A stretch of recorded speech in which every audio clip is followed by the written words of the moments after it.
拜拜。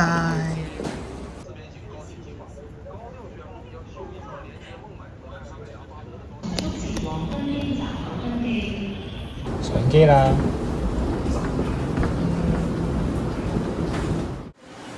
終於都到啦，好耐冇嚟過啦。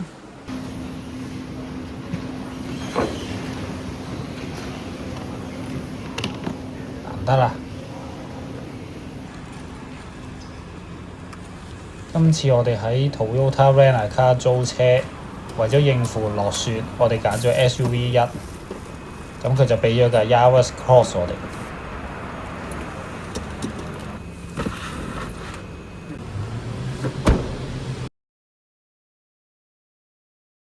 大家好，歡迎收睇夫車檔。我係 Keith，我係 Cherry。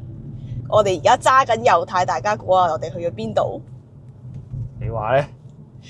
梗係翻下日本啦！今次我哋嚟到呢個日本名古屋呢度 road trip，咁我哋就打算行晒整個北陸。咁遠啊？要揸幾多個鐘啊？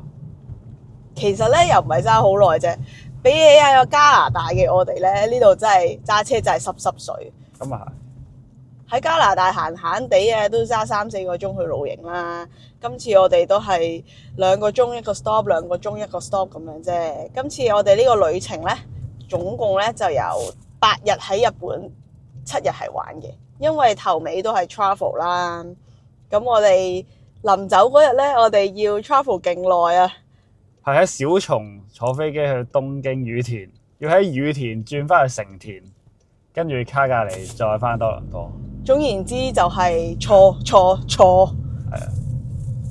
好啦，咁一陣見啦。已經係 ETC 咯。高速啦嘛。有輔助扭軚啊，根本都唔使揸啊，差唔多。一埋咗邊咧，佢自己會翻轉頭。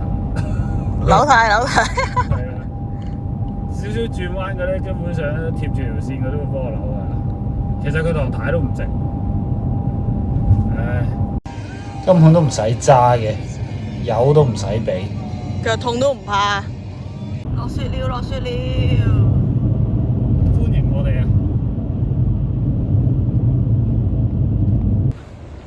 我哋嘅第一站係關斷自傳城館。落雪啦！門口有人彩排緊喎。是咩？呢度休星期2，入館睇就300 yen，另外睇斷刀呢就要另外300 yen。依家10點半咯喎，我哋睇咗斷刀先啦。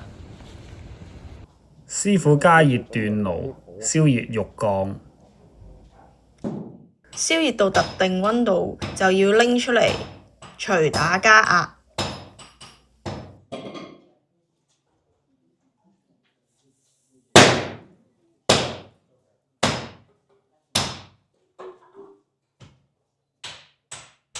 屈折肉鋼，增強硬度同埋韌性，要重複好多次㗎。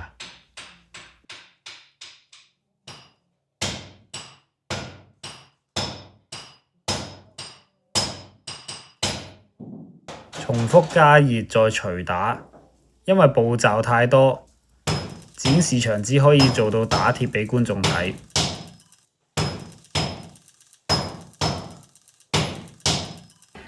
會場有一啲義工會向我哋呢啲外國人介紹展館。呢塊展示板介紹咗整個斷刀嘅過程，包法都有幾種。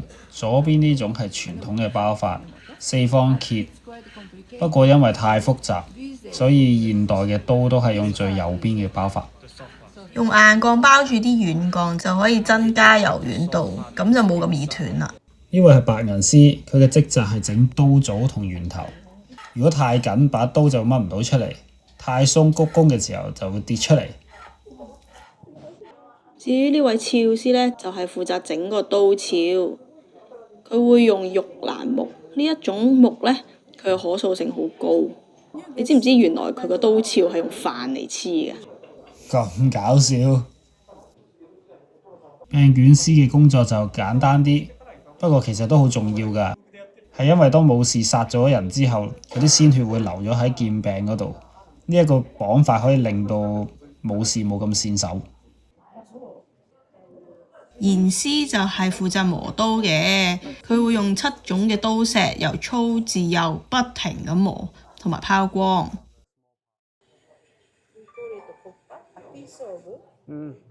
喺展館嘅另一側就係一啲收藏級別嘅展品啦。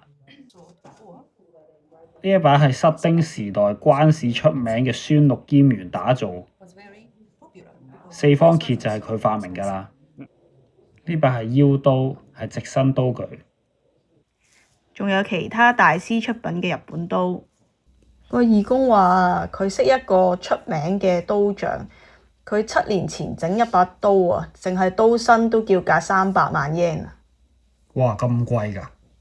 2樓都有其他嘅展品，就好似呢把清寶丸咁，佢係世界上最大嘅刀，佢長3.9米。仲有啲現代啲嘅刀具喎。300萬 yen 起跳。展館對面就係賣刀嘅商店。依家市面上見到嘅關孫六就係承繼孫六兼元嘅名刀產業而衍生出嚟嘅品牌。哇！啲大馬士革紋路好靚啊！